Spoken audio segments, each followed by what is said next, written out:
各位线上的同修，大家晚安，大家好，欢迎各位参加我们连线的读书会。今天读书会的主题呢是严以律己，宽以待人。这个呢从小听到大啊，但是要做到也不容易的。一个人啊，如果想要有好的人缘啊，或好的人际关系，就要尽量做到待人以宽呐，宽以待人呐，那待人以宽呢，就是什么？就是对别人呢很宽松，那严以律己呢是对自己，如果把它反过来呢，变成严以律人呐，宽以待己呢，对别人很严呐，对自己很松啊，对别人是吹毛求疵啊，对自己是得过且过，很容易原谅自己。那这样别人看到我们会很难起欢喜心，也会呢避之唯恐不及啊。孔子有一句话说得很好，他说公至厚而薄责于人呢，则远怨矣。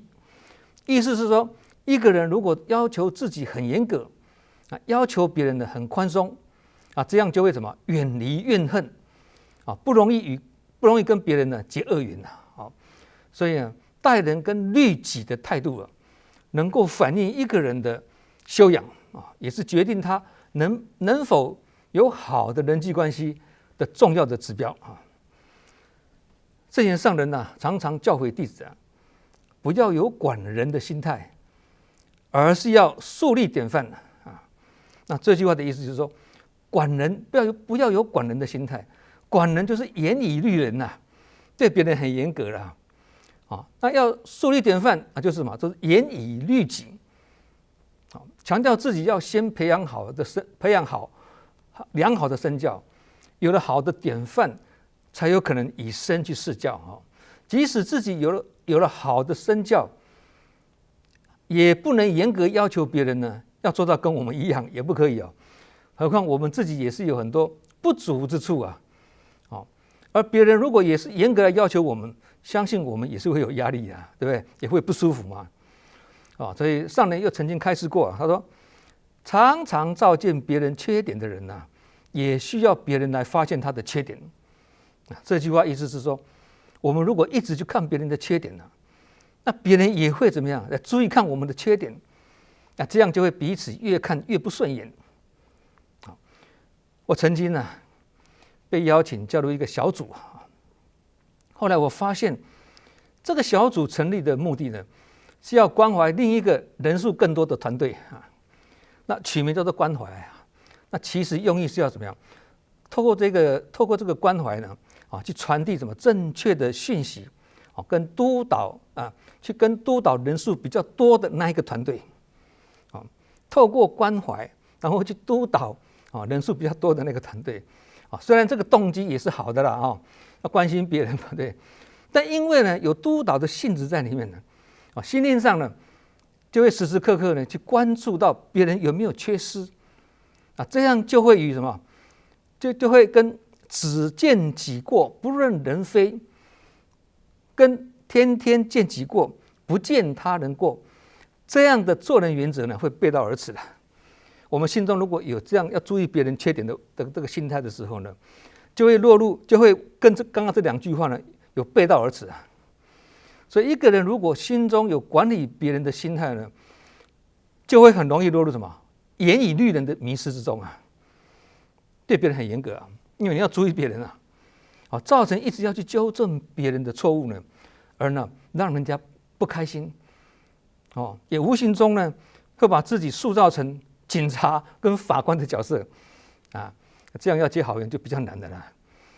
其实我们在家也是一样嘛，对，我们在公司是董事长，可是回到家你就不能扮演董事长的角色啦。你在军队里面是三军统帅或者是将军，你回到家你就不能扮演将军的，你要扮演儿子的大玩偶对角色错乱的话，这个也会造成问题德高望重的修行者呢，是自律慎言对待众生是无尽的宽恕跟包容甚至在教化众生时以随喜赞叹的方式呢来应记说教，因为他深深了解呢，人是往鼓励的方向在努力的。而我们听到别人对我们赞叹的时候呢，更要警惕，因为赞叹也是一种同情的鼓励啊，所以赞叹也是一种方便法啊。所以人家对我们赞叹的时候，我们也要注意啊，那是一种同情的鼓励啊，因为不能跟你说实话，跟你说实话你会不高兴啊，不开心啊，所以干脆不如赞叹你，所以赞叹也是一种方便法嘛哈。这边来跟大家分享一些圣贤语录或者智慧法语，跟大家共鸣啊，看看这一些好话里面的智慧法语里面呢，有什么样的共通性啊？好，推己及人。里面大家注意，里面有个己啊，自己的己啊，推己及人，克己复礼，正人先正己啊，君子求诸己啊，小人求诸人嘛，对。然后刚刚讲，只见己过不论人非啊，刚刚有讲过这个，天天见己过，不见他人过。然后静坐常思，不是他过，静坐常思己过。见贤思齐，见不贤内自省啊，行有不得，做出来的事情得不到预先的效果，行有不得，反求诸己，也是往自己身上下反省的功夫，反求诸己。还有佛法所讲的反观，不是他造，反观自造啊，内观也是自省啊，然后自耕福田，自得福源啊。所以各位看看这些话里面文词虽异啊，用词虽然不一样但是其意相通啊，意义都是一样的。哪里一样啊？强调一个道理啊，这个什么道理啊？要求自己，不要要求别人。即使要求别人，也要自己先有做到。即使你做到了，你还要有德跟缘都具足，还要再看人缘、时缘、地缘。这样才能够对机去要求别人啊，条件很多啊。那即使这个时候你做到了，也不是要求别人，这个时候也不能叫做要求，而叫什么？叫做度化。人家不懂的或还做不到的，我们就以身作则呢，做个模范让他看，叫做人品典范嘛哈。人家如果因此而改善，那是最好。我们有缘度众生的很好。但是如果一番努力之后呢，人家还是改不过来，我们也只好怎么样？尽人事听天命但是也就是尽其在我之后呢，我们就要懂得顺其自然。如果你硬压下去的话，就会造成为难别人而让别人不舒服。所以要说服别人、要求别人、改变别人，甚至度化别人，德跟缘呢都要具足，这是很重要的条件。都具足了，德跟缘具足了，讲话呢才有力道不是说你讲的很有道理，人家就一定要听对所以有一句近似语大家都知道，很简单，改变自己是自救，影响别人是救人这句话大家都朗朗上口，但是这句话的关键处不是在自救或救人而是哪两个字啊？影响，这两个字是关键字。这个措辞遣字是内有乾坤。为什么不讲改变别人是救人，或者是说教化别人是救人，或者是要求别人是救人？为什么讲影响别人呢？这个是非常谦卑、内敛，也很有智慧的用词为什么？因为改变自己要靠自己。别人只能提供我们方法，让我们参考。靠别人不是不重要，而是自己是主源，别人只是助缘助缘也是重要了，但是主缘是更重要了。别人要帮助我们，也是别人要先树立一个人品典范，让我们有一个榜样可以向他学习嘛。这样就是别人以他的身教跟言教在影响我们，在教化我们。同理，我们要去影响别人，也是要用我们自己的身教，而不是嘴巴说的很有道理，但是声色有点失礼。如此道理再好呢，也难进别人心里了。讲话很有道理，但是讲话的声色很失礼，声色不好看，人家看了不喜欢，你讲的话就听不进去了啊。即使要用言教，也是要什么？说事项跟说真理啊。你要用嘴巴去影响别人，你讲的话，先说你曾经经历过的事情，你的心历路程，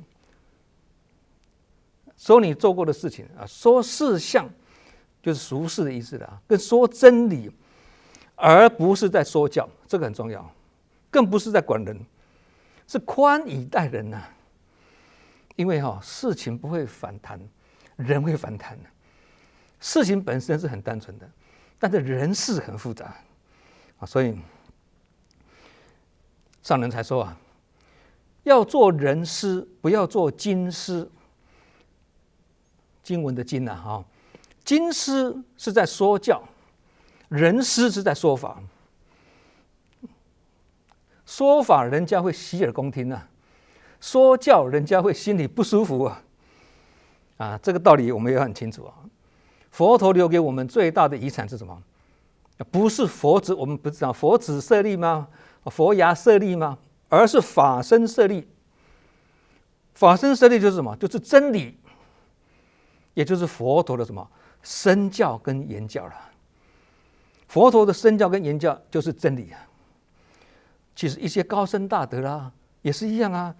证严上人也是一样啊，也是以法身舍利示现给我们看，所以才会开示说，上人开示说，有做很多慈济事的人呢，才能听得懂我说话的意思。没做事，只是在听我讲，体会很有限。啊，又继续说，既然要做，就要做的心甘情愿。如果是应酬式的做，而做的心不甘情不愿，这样会造成清流中有污点。这句话是上人的开示。所以，如果只是在追寻佛子舍利或佛牙舍利，然后对舍利子呢膜拜祈求的人呢，这种人呢，你不能跟他说《法华经》呢。想要追求佛陀法身舍利的人，才能跟他讲《法华经》。很多高僧大德的身教跟言教，就是我们的法身舍利嘛。我们所讲的法身舍利，那是证严上人的言教跟身教的精神依归呢，跟行动纲领呢，就是《法华经》嘛。菩萨道的基础他的行动纲领呢，就是《法华经》。所有的高僧大德都是慈悲为怀不会对众呢说教，而是在对众什么讲经说法，慈悲对众开示这样的观念呢，要理清楚，才会是正信的佛教徒针对舍利子，上人有偏僻入理的开示。上人说，与其把碎骨放在佛事里，不如身体力行，将经文落实在生活中跟人群中。这是大乘佛法的如来真实义一言中的直接的了当，把重点点出来了。所以不管是别人要来影响我们，或者我们要去影响别人，道理都是一样的，都是要以自己的身教去无声说法，或先身教后言教，让那些有缘的人呢，看了或听了之后呢，大家互相学习如果跟我们无缘的人看了听了而无动于衷，因为无缘嘛，我们也不必气馁。有缘就共修了，无缘就自修了；有缘就共勉了，无缘就自勉；有缘就分享，无缘就独享了无缘的时候呢，就要耐心等待因缘，否则呢，沉不住气而轻易开口，就会鸡同鸭讲不对鸡这个时候呢，因为缘不够，所以呢，好话都有可能变成是非所以上次有跟大家分享过嘛，对，有缘说话是真理，无缘说话就变是非所以要随缘度众生也是很重要的理念。佛陀没有办法帮我们解脱跟觉悟，也没有办法帮我们改习气或转业力，这些都是我们自己的功课，我们要自己做去完成。佛陀会告诉我们方法，那我们就是依照佛陀或者我们的师父的身教跟言教呢，去身体力行，信解行证，整个过程圆满了这样才是务实之道啊。有时候师父对你逆受或者棒喝，那是很特殊的师徒因缘呐，否则的话，一般这个师父都是这样子遵循什么宁动千江水，不动到人心呐，还有什么师父引进门，修行在弟子，这个是修行者的最高原则了，师父他们的原则了。最终呢，还是回归到什么严以律己，宽以待人的修行本怀。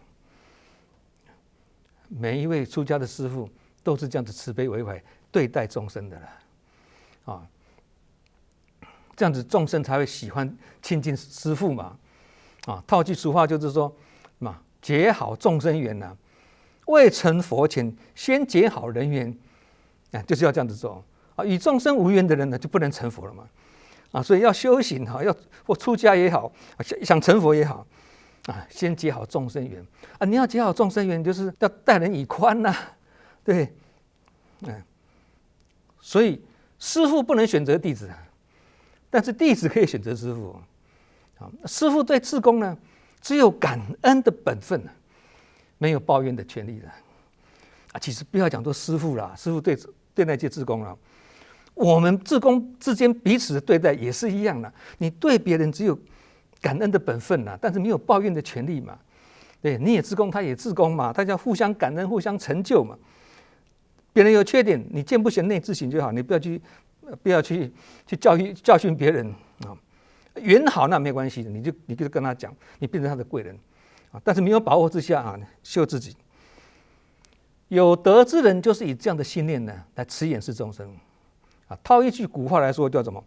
上天有好生之德君子有成人之美这句话也很好不管是好生之德或成人之美，都是要先待人以宽否则做不到好生之德跟成人之美，他的基本条件就要先待人以宽所以想要有好的人际关系，就要学习什么？得饶人处且饶人嘛，我们常常不是这样子讲吗？所以不要紧迫盯人，穷追不舍这样自己很烦恼，也给别人困扰。跟大家分享一个历史的事件。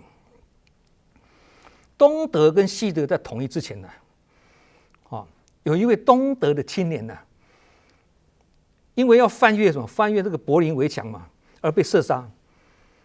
这个是这个东西德合并之前的那后来东西德统一后，这位被射杀的青年的家人呢，就起诉当初开枪的那位士兵，要求追究这位士兵的法律责任。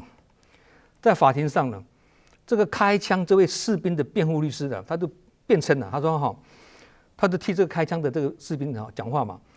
作为一名守护围墙的士兵呢，他是在执行命令的，而执行命令呢，就是军人，就是他的天职，他别无选择，必须对这位翻墙的人呢开枪。如果要说有罪的话那罪也不应该是这位士兵的，不是这个士兵的罪了。他讲这句话，那旁听席上有很多人大家都很赞同这位辩护律师这样子的辩词，大家很认同，没有错不是这个士兵的错他是执行而已所以大家从心理上是默认这个开枪的士兵是没有罪的，不是他的罪然而呢，这个时候呢，这个法官呢面色凝重义正辞严的反驳大家就说这个法官就说，他说作为一名军人当他发现有人翻围墙的时候，如果不执行命令对他开枪，这个是有罪的，没有错，这样做是没有错，对。但是你可以选择打不准你干嘛打那么准呢？对不对？打不准是没有罪的，开枪是你必须开枪没有错，但是打不准是没有罪的，对不对？所以作为一个心智健全的人，对法官讲作为一个心智健全的人，当你在举枪瞄准自己的同胞的时候，你有把枪口抬高几公分的权利，这也是你应当主动承担的良心义务。法官这样子讲，厉害哦。法官继续说，在这个世界上啊，法律之外还有良知。当法律跟良知发生冲突的时候呢，良知才应该是最高的行为准则，因为尊重生命呢是一个放诸四海皆准的原则，这也是普世的价值啊。哦，这个法官这样子讲哦，哇，这个在庄严的这个法庭上产生回响，大家听了之后，哇，这个发现现场众人哦，大家都深深的心灵震撼啊，旁听席上许多人的眼睛呢热泪盈眶啊，没有错啊，开枪是你的责任啊，不开是你失责啊，失职啊，但是打不准是你的权利啊，你干嘛打那么准呢？对不对？所以法官讲完以后，这位开枪的士兵眼睛也是这个也是满的泪水。他将目光这个开枪的士兵将目光投向被射杀那个士兵的家人，说了一句啊：“对不起，我错了。”这位年轻人自己良知发现，他说：“对，没有错，我错了，我不应该把他打死，我应该把枪口抬高几公分。”就他讲说：“对不起，我错了。”就低下头，再也没有办法抬起了。最后呢，这个开枪的士兵蓄意射杀，被判3年半的徒刑，而且不能假释啊。这是一个发人深省的启示啊！看似很有理啊，其实可以做得更好啊！所以，当你发现履行职责变成一种罪恶的时候，就会有一种东西呢，比履行职责呢更值得遵守，那就是我们的良心。没有错，这个是我的职责，但是这是一种罪恶啊！所以，虽然你有服从命令的义务，但你也有打不准的权利。换句话说，如果你是柏林围墙边那个持枪的士兵，当你看见有人翻墙的时候，你的责任不是开枪打死他，你的责任不是打死他，你的责任是把枪口抬高一点。有打，但是打不准，没事。柏林围墙是1961年的8月13日盖好的。如果你是在这个之前呢，在围墙边巡逻的士兵，你看见有人投奔自由而逃跑，你的责任就是什么？放他们一条生路，不是去抓他们啦，放他们一条生路了。如果你是管理菜市场的官员，你一到菜市场看见小贩的，因为你要抓他们了，看见小贩的四处奔逃，你的责任就是什么？你的责任，如果你是那个官员的话的，你的责任就是什么？跑得比小贩慢一点，不要跑那么快，你跑比他们慢一点。所以把枪口抬高几分钟，这是闪烁的人性的光辉啊，也可以说是什么圆融的智慧。同样的道理啊，当警察要去取缔流动摊贩的时候，有同理心跟同情心的警察，他会故意把动作放慢一点的，好让摊贩们有充裕的时间呢逃跑。因为这些摊贩一个晚上赚没几个钱呐，要养家糊口，被警察开单罚单的话，整个晚上赚的钱这边都不够付这个罚款。所以取缔摊贩是警察的责任，没错。但是追摊贩的速度放慢一点呢，这是警察的人性光辉，讲得非常好。对，有一次哈，其实这个生活中也有这种例子。有一次啊，我跟我家师姐去台北忠孝东路明耀百货旁边的那个路边买东西，那边很多摊贩嘛，各位有去过都知道嘛。那我跟我家师姐在旁边挑东西，挑到一半的时候呢，突然间一阵骚动，就有人喊了，那个气氛怪怪，有人在喊说：“哎，警察来，警察来了！”那我们正在买的这个摊贩呢，是个老妇人啊，收摊的动作比较慢。我在旁边替他着急，我就看到警察他远远的快过来了，可是你这样看起来你的速度是来不及的，警察会抓到你。那我旁边替他着急，你知道吗？结果他跟我说哈，我说快一点的，警察快来了。他说我尽量收快一点，不过你不要担心啦，因为警察看到我还没有收好哈，他就不会马上过来了。他老神在在。我说原来这个就有默契的。我们替他紧张，他老神在在。哦，那我在这边要向这样的警察致敬。这个就是什么？情理法兼顾，是警察的人性光辉。你也没有失责，摊贩也没有影响他的生活，双赢呢，的人性的光辉啊。不过话说回来哦，这个时候摊贩们如果不识相，明明警察来的，你故意在那边也不收啊，或者说慢慢的啊，这个时候你这样就为难警察了，给警察难看。我来我不会抓你，但是你要走啊，你不要不走啊，你不走我就只好抓你啊，抓到你都开罚单了啊，就是这样子。同样的道理了人群中尤其是道场中呢，总是会有人不小心而违规了。同样的道理，我们是要学习什么？学习把枪口抬高几公分放人一马啦。没有人是要故意犯错，都是不小心或没注意，或是新来的志工对一些规矩呢不是很清楚，不知不罪啦。那是犯规也没有犯法，犯规而已吧。甚至也没有严重到对错的问题，没有对错的问题，所以都要宽以待人。有一次我在金色用完午斋要去洗碗，那好多年前呢，这个斋堂的前后各有一排洗碗槽，那后面那一排就很多志工挤满了嘛，那个洗碗槽的地方比较大挤满的人，前面的就比较短一点那我前面没有人啊，那我就跟一位师兄到前面去洗碗槽洗到一半的时候呢，突然有一位很资深的志工用着疾言厉色的口气对着我旁边那个洗碗的志工说：“这边是常住师傅在用的，你们不能在这边洗。”而且口气也蛮凶、蛮严格的。我旁边这位志工吓一跳，他觉得很尴尬。哎呦，我又不知道，我想这边没有人洗，我就跑过来洗了。对，那时候连我在金色那么多年我也不知道说洗碗槽有这样分的，怎么这边是志工，这边是常住，我也不知道啊。洗得很顺利，我以前也在这边洗过，也是没事啊。我就婉转的跟这位志工说，因为他看他脚上都蛮严格的我就跟这位志工说，我说优先让常住洗，那是我们对僧众的礼貌，也是一种礼仪。但如果常住都洗过了，也没有常住在那边洗，这个时候任何人要来用，这是没有违背礼节或违反道规之嫌的。而且这个也是物尽其用嘛，对不对？后面挤满的人嘛，都是给人方便，互相成就，互相感恩，这样才是有温馨道气的道场。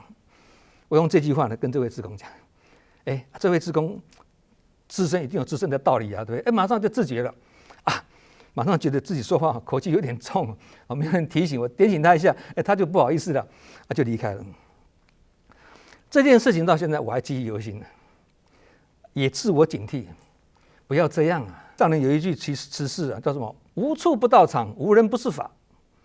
任何地方都是学习的道场，任何人都有值得我们学习之处所以这件事情我为什么记忆犹新呢？因为我也感恩这位资深的志工让我学习，择其不善而改之你这个口气有一点太重了一点你好好讲没有关系。但是他这样子讲到那位志工听着好像尴尬的，所以择其不善而改之不是他改，是我们改。奇怪，我们也没有犯错，为什么我们改？道理在这里。我要提醒自己，这位资深的志工口气虽然不好，但我们要善解，他不是故意的，是他没有能力把话说得很圆融，他把一句好话说坏掉。所以宽以待人呢，其实也是在善待自己的，对别人宽一点也是善待自己的。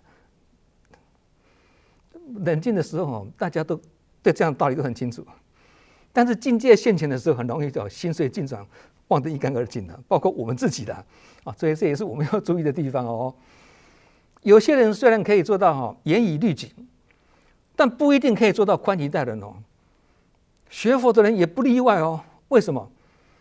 因为我们很多时候呢，都会有推己及人的错误概念。刚刚上面不是讲吗？推己及人吗？这句话是好话但是呢，我们很可能把它错用错用好话为什么？怎么会错用呢？我自己都做得到，为什么你做不到？有些人会这样子啊，这个叫推己及人，这不对。推己及人意思不是用在这个地方的。我们把它错用了。我都做得到，你怎么做不到？我要求你跟我一样做到。我可以，为什么你不可以？推己及人的错误的概念，都是要别人呢去达到他的标准，要别人呢活成他的样子。而当别人做不到他所要求的时候呢，不但他自己很辛苦，让别人也很困扰。其实早期传统家庭中的婆媳问题就是这样子啊。明明婆媳两人以前是结婚之前素昧生平嘛，无怨无仇啊，但婆婆就是要磨练这个媳妇，苛求媳妇。因为这个婆婆在早年的时候呢，她也是这样被对待过，也是受尽折磨才能得到婆婆跟婆家的什么认可。现在轮到我当婆婆了，我就萧规曹随，如法炮制。那假如我们这样想的话，就会对媳妇要求很高了，就会严以待人了。婆媳问题就这样产生了。如果婆媳都能够做到以责任之心责己，以恕己之心来恕人，这样婆婆就会觉得多了一个好女儿，很感恩哦。那媳妇也会觉得多了一位好母亲哦，很感恩哦，彼此惜缘，彼此感恩，这样就不会有婆媳的问题啦。所以要学习啊，学习这些道理，能做到严以律己是很好，但不可以忘记要宽以待人啊。有些人是可以严以律己啊，但做不到宽以待人。刚刚讲嘛，也不能忘记要宽以待人。如果自己因为严以律己而也去严以待人，这样就不好。清朝有一个魏源啊，也说过一句很好的话：君子以细行律身，不以细行取人。君子以细行，粗细的细的，君子以细行律身，不以细行取人。什么意思啊？君子在小事上呢，严格要求自己，即使是小事都严格要求自己，但是不以芝麻小事来苛求别人的，意思是这样子的。如果我们常常严以律人，换来的只是会给别人坏印象、不好以及不好的人际关系。相反的，我们如果选择凡事不斤斤计较，对人善解跟包容，不但自己的日子好过一点，还能融化人与人之间的冷漠，令人际关系呢更好。北宋时期宋朝时期有一位神奇的宰相叫做吕蒙正各位可能不知道有没有看过这个人这个人的故事很精彩，很精彩，曲折离奇而且感人肺腑各位可以上网去看这个人的故事，但是我今天没办法讲太多我大概介绍一下他一生这个吕蒙正的这个人他一生的经历分为2个阶段就幼年的时候呢，穷困潦倒，贫寒艰辛还当了乞丐。后来以乞丐之身考上了进士还当官当官之后呢，位高权重，大富大贵，而且还当了3个朝代的宰相。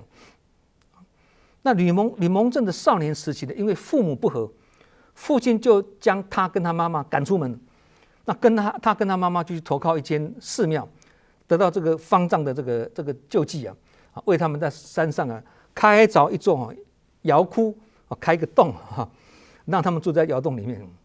那白天呢，吕蒙正呢就出去当乞丐，晚上回来就跟妈妈睡在这个破窑洞里面。那吕蒙正虽然从小是非常的次贫，但却很爱读书。他虽然这个衣衫褴褛当乞丐但是他的气质非常好，穿着虽然很简陋，但是气质很好，样貌也不凡。所以他那时候就当然里面有故事的，他以乞丐之身考上了进士第1名的。乞丐考上进士第1名，这不简单，而且由皇帝呢亲自授予他官职，这是历史上第一人后来他又连续2次被提拔，能够参加朝廷重要的事务那这一段我是大略来叙述这个吕蒙正这个人的哈，让各位了解这个人的背景是这样子的。那其实呢，这个不是我们要讲的重点，我们要讲的重点是他后面发生一些事情。现在我们来讲我们要讲的重点。他当官了吗？哈，有一天呢，吕蒙正呢正要入朝廷参加会议的时候，就有一位大臣呢，就对着吕蒙正呢嘲讽的说：“这个小子也能参政吗？”吕蒙正呢听到，他假装没听到，从他身边就走过去，看也不看，从他身边就走过去了。但是跟吕蒙正同时列席的其他的大臣跟二臣，听到有这样嘲讽的声音出来哦，都愤愤不平，想要追问是那个嘲讽者的姓名是哪一位？刚刚这个话谁讲的？这个时候呢，吕蒙正呢就阻止这些大臣跟二臣，就跟他们说哈：“你们不要去追查，如果我知道他的姓名，我就会终身无法忘记这件事情，还不如不知道比较好。”这句话是重点，你们不要再去查。如果我知道他的姓名，就会终身无法忘记这件事情，还不如不知道比较好。这句话就凸显了吕蒙正的智慧跟气度。当时每一个人都佩服他的这个气量跟雅量。人家这样嘲讽你，你都无所谓。这句话其实也是充满了禅机跟哲理哦。因为如果有人跟你说了某某人在说你什么什么，或者有人跟你说，有谁或谁在批评你怎么样，我相信在座的各位，大部分人的反应都是说，马上接口说，谁说的？是谁在说的？是谁？马上会讲这几句话出来。各位想想是不是如此啊？其实谁在说不重要，重要的是什么？说什么？同理非常忙也不重要，重要的是什么？在忙什么啦？你每天这样子忙，道理是一样的，要抓住重点。有声音出来，我们就要去警惕，就要马上去自我反省，我们是不是别人所讲的那样呢？我们是不是别人所批评的那样呢？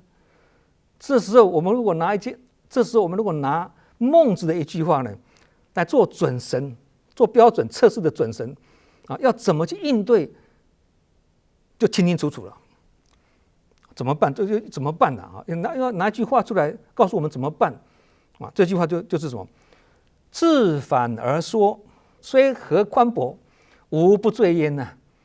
自反而说，则千万人吾往矣这句话是孟子说的，我记得以前也讲过一次。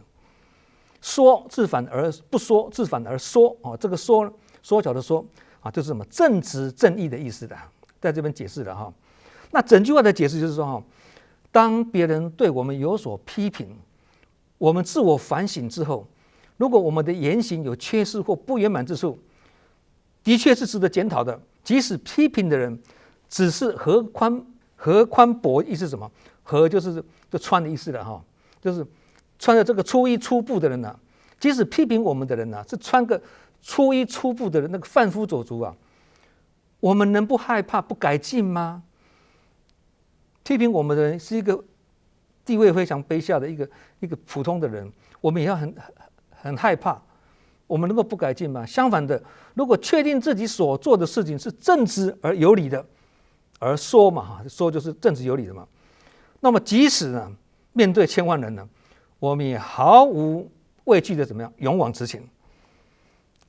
这就是处理这种事的原则啦。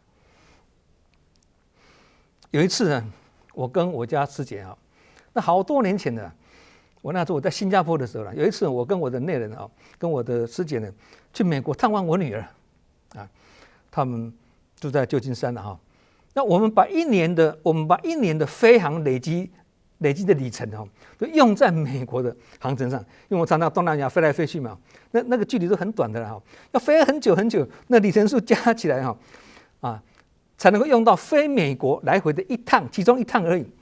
一趟可以坐商务舱，一趟就要坐经济舱了，要累积很多里程数。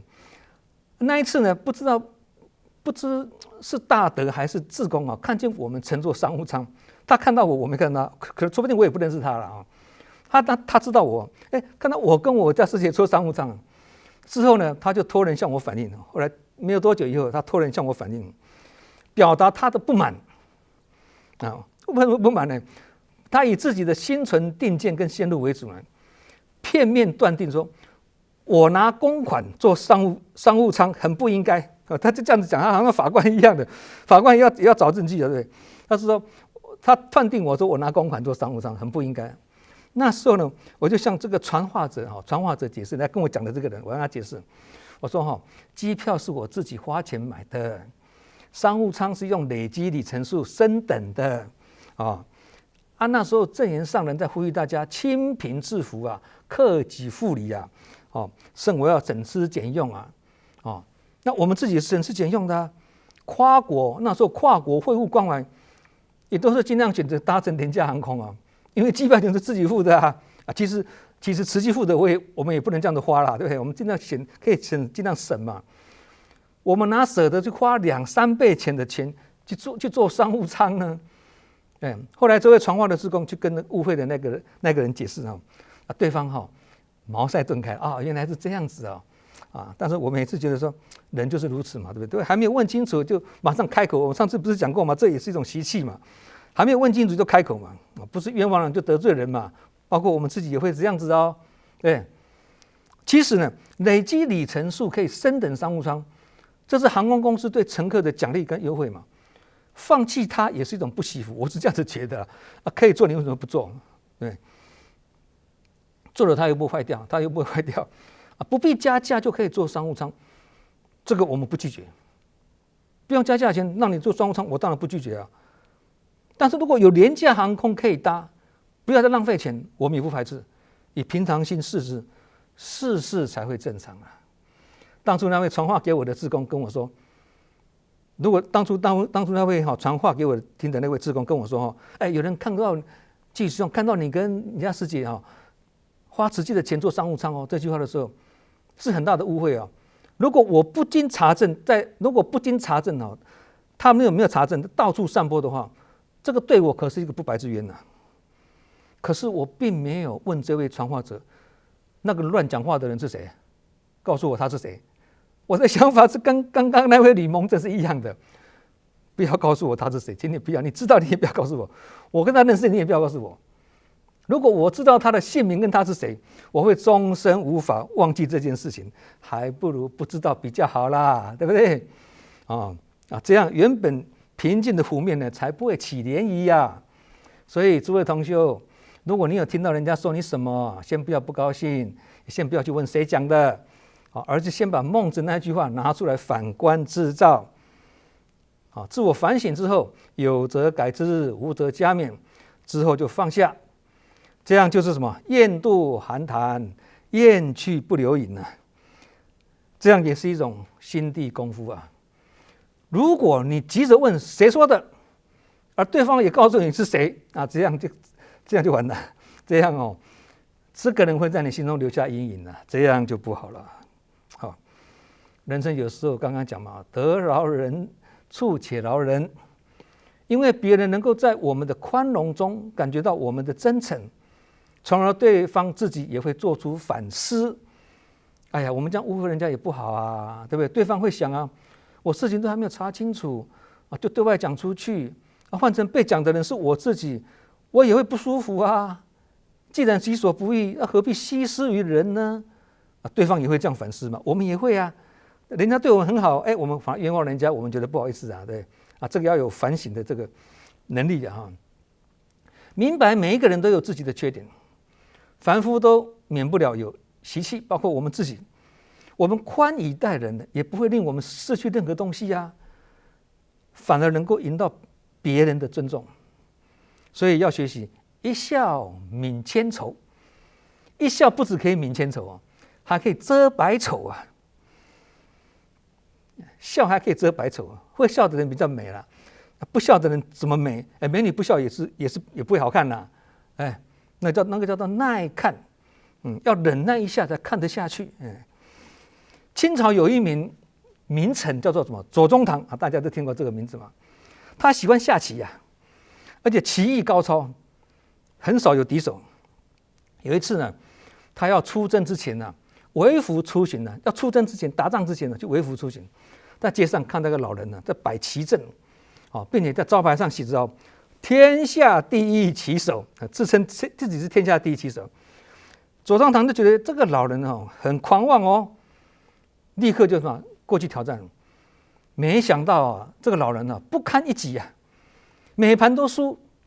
那左宗棠就得意洋洋了，就命令说：“你这个太狂妄了！”命令他把这个招牌拆掉，还说自己是天下第一棋手。你每次都输我，每一期都输我，你把这个招牌拿掉吧，不要再丢人现眼了。后来呢，左宗棠去新疆平乱回来了，走过这个路边，又看到这个老人居然还把这个牌子挂在那里，天下第一棋手。那左宗棠就很不高兴了，再跑去跟老人下棋。来，我们再来试试看。结果这个老人他就跑去跟老人下棋，但是这次既然连下3盘3战皆输了，被打得落花流水啊，他很不服气啊。左宗棠很不服气，第2天再去，还是一样的惨遭败北。他就很惊讶，也很疑惑，这个老人为什么在这么短的时间内呢，棋艺能够进步这么快呢？这个时候，老人笑着回答他说：“上回你虽然是微服出巡来到我这里，但我一看就知道你是左公。你虽然打扮的便服，不是官服，但是我知道你是左宗棠左公，而且我也知道你即将出征，你是有任务在身，要率兵打仗。我这个时候我不想挫您的锐气，我希望你能够胜仗而归来了。所以我当然要怎么样？我当然要当仁不让啊！现在你已经胜仗打胜回来了，我当然要当仁不让啊！该让的已经让过了，现在我当仁不让，全力以赴，所以我就不客气啦，哪一盘就把你赢回来啊！这什么道理啊？人生有时候可以赢，但不一定要赢啊；可以胜，但不一定要胜。让人家赢，也不代表我们是输了，这样才是真正的高手啊！这个句话也是很有道理哈。8年前呢，有一场欧洲的马拉松比赛，比赛快到终点的时候，终点之前保持领先的呢是一位肯亚的黑人选手。这位肯亚的选手在距离终点只剩几步而已停下来，因为他以为已经完成了比赛，那可能那个终点线画的不清楚，他误会，他以为他已经赢了，已经过了，其实还没有过啊，差几步啊。这时候呢，紧跟在这个那肯亚选手后面呢，是一位西班牙的选手。他奇怪，你都走几步就赢了，为什么你还停在那里？他讲到，有点不大对劲怎么剩几步路停下来呢？他就对着这个黑人大喊：“快跑啊，快跑啊！还有几步啊，还没有到啊！”但肯亚选手听不懂西班牙语，待在原地不动。于是这个西班牙选手我就已经追上来了，他已经追上来了，他就顺手就推着这个黑人呢往前跑，把这个黑人呢推过终点线，而得了第1啊，自己拿第2名啊。那这个时候现场很多人看到，记者就问这个西班牙选手：“为什么刚刚你要让肯亚选手获胜呢？你不要推他，你就一下超越，你就拿金牌啦。”西班牙选手回答说：“我没有让他赢啊，是因为他本来就赢了啊，这场胜利本来就是属于他的。”这样子讲，果然是如此啊。记者再问他：“你如果不推他，你就赢了啊？”对，西班牙选手回答说：“这样我赢了，我真的会开心吗？这枚奖牌的荣誉又算什么呢？我如果这样赢第1名，我的家人、我的亲人会怎么想呢？”这位西班牙选手得到的是什么？有形的银牌啊！其实他更得到什么？无形的金牌。他拿的是有形的银牌，其实他得到的是无形的金牌。我们大多数的人都很容易自觉利用别人的弱点，利用自己的强项打击别人的弱项。我们大概都是这样子嘛。商场如战场，更是如此啊。其实我们应该去帮助那些有弱点的人。同理，能让的就让，碰到承担就上，碰到荣誉就让，留面子给别人，留里子给自己。这句话意境很高，但是不是做不到，有心就不难了啊。有一句话，近似语的哈，这句话也是这样子说的哦：培养好自己的气质，不要争面子，争来的是假的，养来的才是真的。这句话是近似语哦，可能很多人没有读过哦。养来的意思是什么？就是气质跟修养是靠自己培养出来的。气质跟修养就是什么？就是理智，理智才是真的啊。所以不要去争那个面子啦，面子1斤多少钱？苹果手机的创办人，上次我有提到过这个事情。苹果手机的创办人贾伯斯，他重视的就是什么？真才实学。他不计较那一张文凭啊，所以他大学没毕业啊，所以他认为理智比面子重要，所以他有真才实学，他不是靠那张文凭，他靠他的真才实学的，所以这是成功者的人格特质之一了，也是值得我们去学习的哈。严以律己跟宽以待人两者如果能够齐头并进，那是最上层了。如果做不到两者兼得的时候呢，则优先选择什么？宽以待人啊，就好像要求每个人都做到悲智双运啊，或者理性跟感性啊，平衡啊，这个不容易。但如果真不能两者兼具的时候，慈悲跟智慧要选择慈悲，理性跟感性要选择感性，因为慈悲跟感性具体表现的就是恕。刚刚讲恕人之心，刚刚讲这媳妇的问题，婆媳问那个恕，宽恕的恕，慈悲跟感性的具体表现就是这个恕。宽以待人就会容易原谅别人，叫做恕嘛。恕是上面一个如果的如，对，下面一个心啊，什么意思啊？如自己的心，也是人同此心，心同此理，叫做同理心啊。所以有恕心的人呢，他也是有同理心的啊。那怒呢？怒什么？怒这上面一个奴隶的奴，对，下面也是一个心，叫做什么？叫做心奴啦，也就是自己的心做不了主的意思啦。怒啊，怒气生怒那个怒气啊，生怒啊，心做不了主，叫做心奴啦。心做不了主会怎么样？就会心像奴隶一样啊，被外境跟烦恼所牵引，变成心随境转，而不是以心转境的。所以恕是要恕人，而不是要恕己。以恕人之心恕己嘛，刚刚不是讲嘛所以恕是恕人，不是恕己。恕人是要宽恕别人，这个很好。恕己是宽恕自己，这个就不好。为什么？为什么不好？因为很容易原谅自己嘛，对不对？因为恕己一过，则万过由此而生。你原谅自己这一过，原谅自己是损德，不是吗？近似语讲嘛，很容易原谅自己那结果造成什么？造成人都是在原谅自己的那一刻开始懈怠，也从懈怠的那一刻开始造业，所以才说恕己一过，则万过由此而生嘛。后面的过都因为前面的过你都原谅自己，都不重视它，无所谓，所以呢，小恶积太多也变成大恶了，所以不得不谨慎了所以不能宽以待人的人呢，比较会严以律人，这样别人达不到他的标准，他会很生气。那生气就是怒嘛，刚刚讲怒嘛，怒就是嗔心那一念嗔心起呢，就火烧功德林了。即便是做了天大的功德都会经不起被嗔火所烧。这个时候恶缘恶报也是会还自己身。